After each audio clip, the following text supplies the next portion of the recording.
দর্শক, এবার লালমনিরহাট থেকে সার্বিক প্রস্তুতির খবর জানাচ্ছেন প্রতিনিধি মাহফুজ সাজু।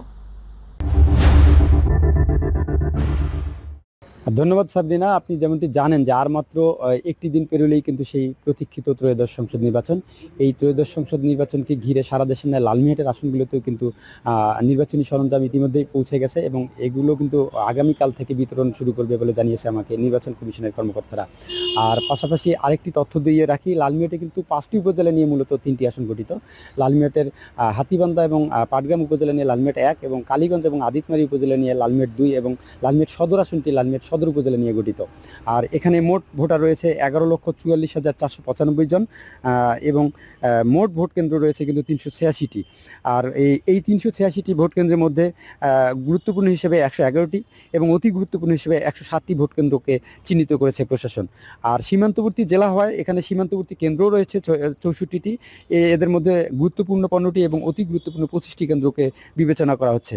আর পাশাপাশি গোটা জেলার 3টি আসনের মধ্যে 21 জন নির্বাহী ম্যাজিস্ট্রেট মাঠে থাকবে। পাশাপাশি 5,000 আনসার সদস্য, 1,000 পুলিশ সদস্য এবং 350 সেনা সদস্য কিন্তু মাঠে থাকার কথা রয়েছে। আর আরেকটি তথ্য জানিয়ে রাখি, আপনারা জানেন যে সেনাবাহিনী কিন্তু তাদের ম্যাজিস্ট্রেসি ক্ষমতা নিয়ে কিন্তু মাঠে থাকবে।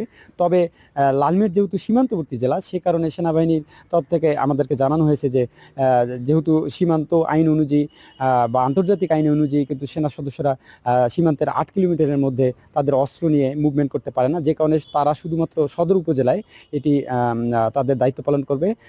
এবং তাদের 10 থেকে 11 জন ম্যাজিস্ট্রেসি ক্ষমতা সম্পন্ন ব্যক্তি বা কর্মকর্তা এই মাঠে থাকবে শুধুমাত্র সদর উপজেলায়।